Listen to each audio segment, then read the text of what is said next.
Hello friend, नमस्कार। I am जेके। तो दोस्त, आज हम बताएंगे कि सीमेंट ग्राइंडिंग प्रोसेस के लिए सबसे ज्यादा यूज होने वाला आज के डेट में जो सर्किट है वर्टिकल रोलर मिल का, वो आज हम बताएंगे। दोस्त, अगर आपको हायर प्रोडक्शन रेंज में जाना है और पावर कंजम्पशन बहुत कम हो तो उस कंडीशन में वर्टिकल रोलर मिल प्रेफर किया जाता है। अगर आप पायरो प्रोसेसिंग यूनिट में सीमेंट ग्राइंडिंग सेक्शन लगा रहे हैं तो vertical roller mill generally prefer किया जाता है। वर्टिकल रोलर मिल में दोस्त सबसे अहम होता है कि इसमें प्रॉपर बेड मेंटेन हो, प्रॉपर ग्राइंडिंग हो रोलर और टेबल के बीच में, इसलिए वाटर स्प्रे किया जाता है, वाटर स्प्रिंकलर लगे रहते हैं। तो अगर जाहिर सी बात है, अगर ग्राइंडिंग प्रोसेस के लिए वाटर का यूज हुआ है तो हॉट एयर जरूरी होता है, जो कि वाटर का एडिशन हुआ है उसको रिमूव करने के लिए। तो करीब जो वर्टिकल रोलर मिल में इनलेट पे करीब 315 डिग्री सेल्सियस तक का टेम्परेचर हॉट एयर का रिक्वायरमेंट होता है प्रॉपर ग्राइंडिंग करने के लिए वर्टिकल रोलर मिल में। हॉट एयर जनरली हम हॉट एयर जनरेटर भी यूज कर सकते हैं एडिशनल लगा के। और दूसरा, अगर कूलर ईएसपी से डिस्चार्ज जो हॉट गैसेस हैं चिमनी से ही टैपिंग करके वर्टिकल रोलर मिल में हॉट एयर को यूज किया जाता है, जिसके द्वारा पावर सेविंग होती है। तो चलिए दोस्त, वर्टिकल रोलर मिल का जो कंस्ट्रक्शन है बहुत ही सिंपल है। चलिए हम स्टार्ट करते हैं। तो दोस्त, सबसे पहले क्लिंकर होपर, जिप्सम होपर को as a sufficient stock feed कर लिया जाता है। अगर पायरो प्रोसेसिंग यूनिट है, अगेन हम आपको बता रहे हैं, अगर vertical roller mill generally pyro processing unit में ही लगाए जाते हैं तो जो क्लिंकर होपर में मटेरियल है वो बेल्ट कन्वेयर के थ्रू डीपीसी से होता हुआ क्लिंकर होपर में फीड किया जाता है। जिप्सम को सेपरेट बेल्ट कन्वेयर के द्वारा जिप्सम होपर में फीड किया जाता है। जिप्सम होपर और क्लिंकर होपर से मटेरियल को वेव फीडर के द्वारा कंट्रोल्ड वे में कांस्टेंट फीड रेट के साथ में वर्टिकल रोलर मिल फीड बेल्ट कन्वेयर से होता हुआ मिल में फीड किया जाता है। दोस्त, मिल एज ए क्लोज सर्किट है तो फॉल्स एयर रोकने के लिए हर एक पोजीशन पे मटेरियल फीडिंग पॉइंट पे रोटरी लॉक लगाए जाते हैं, जिससे कि cold air as a leakage mill के इनसाइड में ना जाने पाए। फीड बेल्ट कन्वेयर में दोस्त मैग्नेटिक सेपरेटर, मेटल डिटेक्टर लगे रहते हैं। अगर कोई भी फॉरेन पार्टिकल आता है मैग्नेटिक सेपरेटर के द्वारा रिमूव किया जाता है। अगर मटेरियल से फॉरेन पार्टिकल को मैग्नेटिक सेपरेटर नहीं रिमूव कर पाया तो उस कंडीशन में मेटल डिटेक्टर सेंस करता है।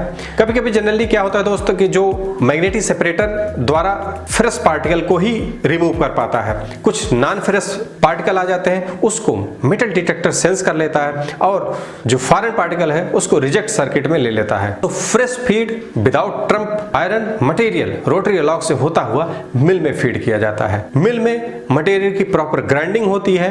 वर्टिकल रोलर में सबसे अहम एडवांटेज होता है कि इसमें इनबिल्ट डायनेमिक सेपरेटर लगा रहता है, तो मटेरियल वहीं पर ग्राइंडिंग होता है। कोर्स और फाइन अगेन सेपरेटर में जाता है, वहां पर फाइन्स अगेन एयर लिफ्ट के द्वारा होता हुआ बैग हाउस में चला जाता है और जो कोर्स पार्टिकल है वहीं पर रिसर्कुलेशन चलता रहता है और पिसता रहता है, ग्राइंडिंग होती रहती है, पिसता रहता है, ग्राइंडिंग होती रहती है। और जब तक प्रॉपर ग्राइंडिंग नहीं हो जाती मटेरियल को, मिल के इनसाइड में ही प्रॉपर ग्राइंडिंग चलती रहती है और जो final product vertical roller mill से मिलता है वो एज ए फाइनल प्रोडक्ट ही होता है। उसको बैग हाउस में एयर और मटेरियल को सेपरेट करके as a final product air slide से होता हुआ सीधा सीमेंट सैलो में फीड किया जाता है। जो वर्टिकल रोलर मिल का डिस्चार्ज है दोस्त, उसको वाइब्रो फीडर जनरली लगे होते हैं या कभी कभी बेल्ट कन्वेयर लगे रहते हैं डिस्चार्ज में, उससे होता हुआ रिजेक्ट एलिवेटर से होता हुआ रिजेक्ट बिन में कलेक्ट किया जाता है। इसी रिजेक्ट सर्किट में ही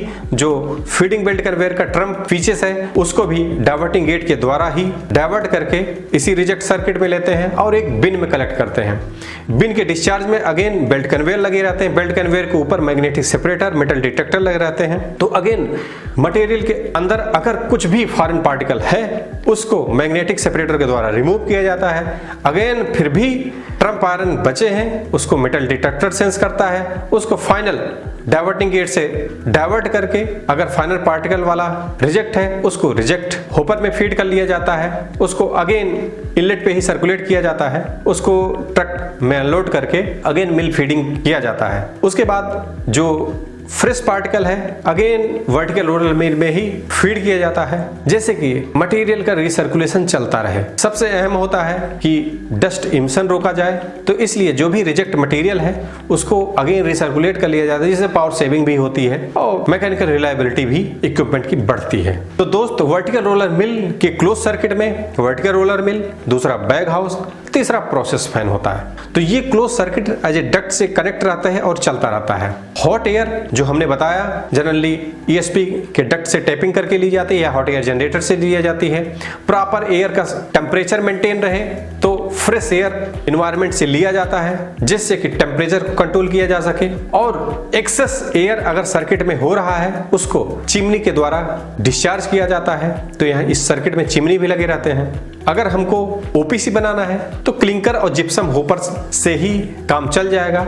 अगर हमको पीपीसी बनाना है इसके लिए सेपरेट फ्लाई एश बिन होता है। फ्लाई एश बिन के डिस्चार्ज में दोस्त न्यूमेटिक गेट, डोजिंग वाल्व से होता हुआ क्लोज एयर स्लाइड के बाद में सॉलिड फ्लो मीटर लगा था। सॉलिड फ्लो मीटर के बाद में फाइनल में रोटरी लॉक लगा रहता है। रोटरी लॉक के नीचे में सूट लगे रहते हैं। यहाँ से ड्राई फ्लाई एश की फीडिंग करीब 30% तक मिल में फीड किया जाता है। मिल के अंदर में ही प्रॉपर मिक्सिंग होती है फ्लाई एश की, जिप्सम की और क्लिंकर की, और प्रॉपर ग्राइंडिंग होने के बाद में material final product as a bag house में कलेक्ट होता है। बैग हाउस में फ्रेश एयर और मटेरियल का सेपरेशन होता है। मटेरियल होपर में कलेक्ट होता है और डबल रोटरी लॉक के साथ में डिस्चार्ज होकर क्लोज्ड एयर स्लाइड से होता हुआ सीमेंट सैलो फीडिंग एलिवेटर के फीड सूट में जाता है और एलिवेटर से टॉप में मटेरियल को टॉप में फीड किया जाता है। अगर पीपीसी बना रहे हैं पीपीसी सैलो में फीड किया जाता है या पीपीसी कंपार्टमेंट में। ओपीसी का 43 ग्रेड है तो 43 ग्रेड वाले चैम्बर में, 53 ग्रेड है तो 53 ग्रेड वाले चैम्बर में सीमेंट को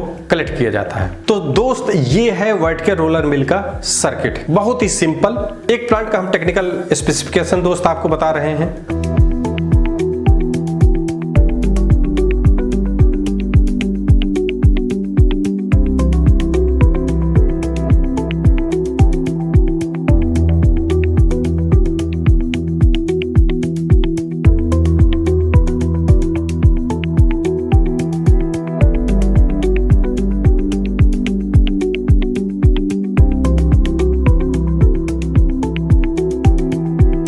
दोस्त हम सेपरेट में वर्टिकल रोलर मिल के बारे में बताएंगे, उसके फंक्शन के बारे में बताएंगे, उसके अंदर में कौन कौन से इक्विपमेंट यूज होते हैं, कौन कौन सा पार्ट है, कैसे ग्राइंडिंग एफिशिएंसी बढ़ाई जाती है, कैसे कैसे प्रोसेसेस हैं, हम सारा बताएंगे आने वाले वीडियो में। दोस्त अगर आपको कोई भी डाउट है तो हमारे दिए हुए मेल आईडी पे आप मेल कर सकते हैं। आशा करते हैं दोस्तों आज आपको अच्छी खासी जानकारी हासिल हुई होगी। अगर हमारा वीडियो आपको पसंद आया हो लाइक और शेयर जरूर कीजिएगा। अगर हमारे यूट्यूब चैनल पर नए हैं सब्सक्राइब करना ना भूलें, बेल आइकन को जरूर हिट कीजिएगा, जिससे आपको लेटेस्ट अपडेट नोटिफिकेशन मिलता रहेगा, हमारा मोटिवेशन बढ़ता रहेगा। वीडियो देखने के लिए बहुत बहुत धन्यवाद।